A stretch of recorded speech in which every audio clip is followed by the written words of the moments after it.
ในใจเฮาไปอาเพียวยิ้มสู่หอมนวลยำกำเอาเต้าตัวกว่ายังปีกทุกเลือดดม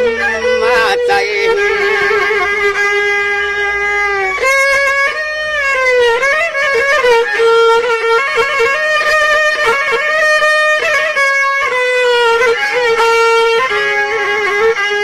อยาก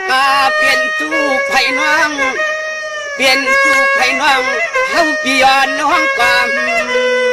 ทำน้องเฮาปล่อย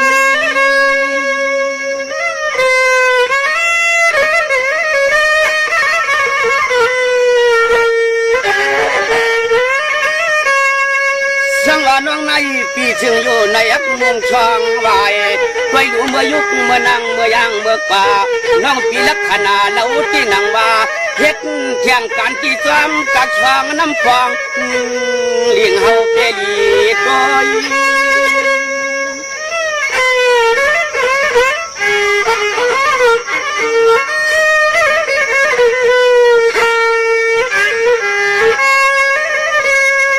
ยาหน่อนางหังเราที่เฮาได้มายักช่วงไอ้ช่วงมานางน้องฮักเปียดแข็ง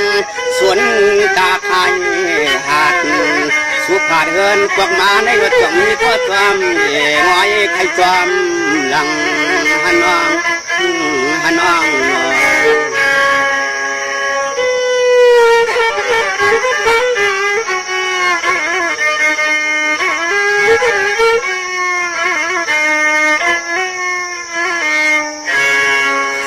ชูในเฮาจึงมาหันจันเสาพอสุดนุดข้าวชอยองเนาะคงข้าวเหมือนเงินเฮาดึงหักสู่ตังปึก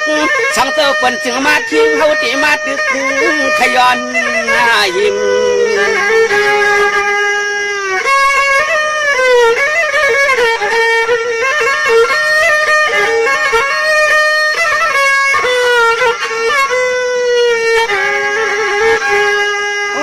หน่อยย้อนในเอาดองหักดองเปียงปีทิมหวมปักส่วนรักหักนางก็ข้างดองเมียวเสียก็ใจปีวานนักชูนังคำยามเมื่อยาน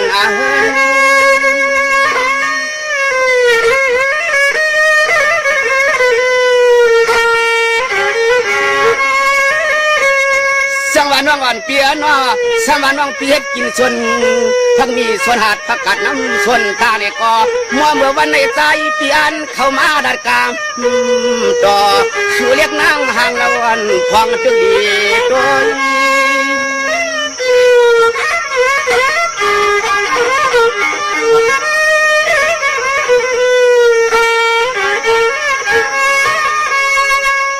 ยาหน่อใจพี่เฮาขยันเข้ามาหอมปัก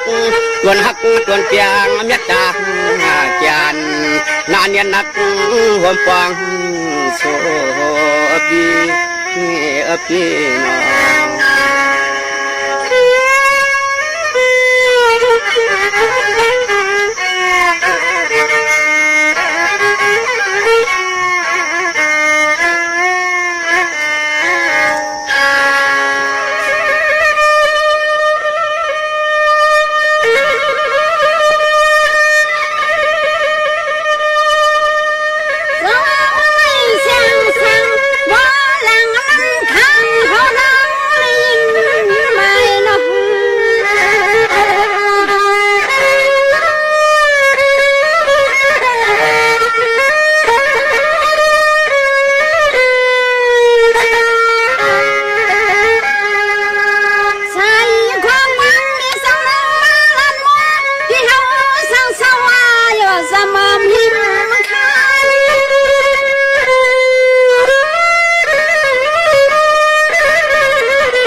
ตีไหลนึงน่าจังมาปอ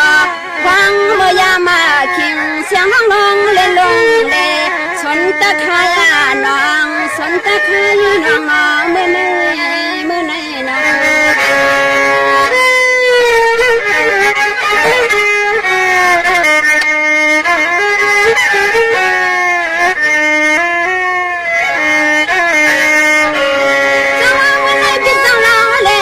งทุ่งอ่อนน้องที่ไหนกินที่นอนข้างว่าบางเพียงน้องนี่น้องเพียงนี่น้องตั้งเลยสั่งนี่มาถึง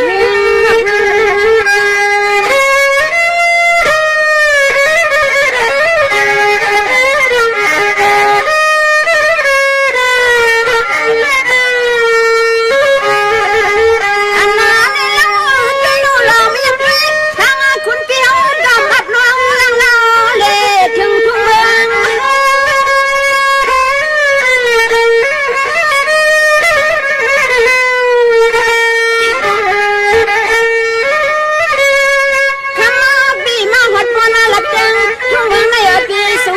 ผู้เขียนก็สิขออีบักดังว่าอยากว่าในอยู่ยังน้องยันทามาเสียงน้องยันทำมือไหนนะ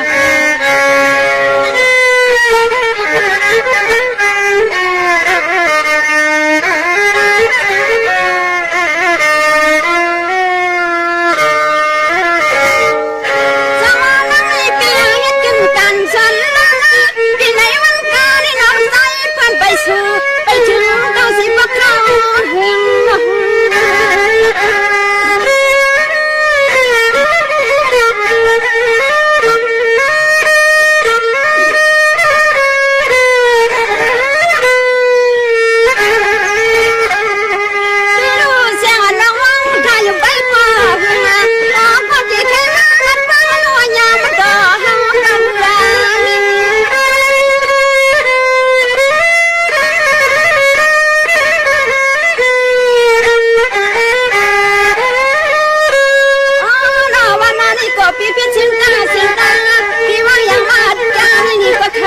สันติเพียงหน้าบอก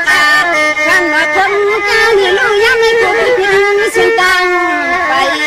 ควงปืนควงมือเราพี่ทุกการเข้าไก่นี่น้อยสังว่าใจเดียวเมื่อไก่กำสุราษฎร์วานขันโซจูเฮาคำเล่าน้องอยู่ทางที่ในปักมันปักเจ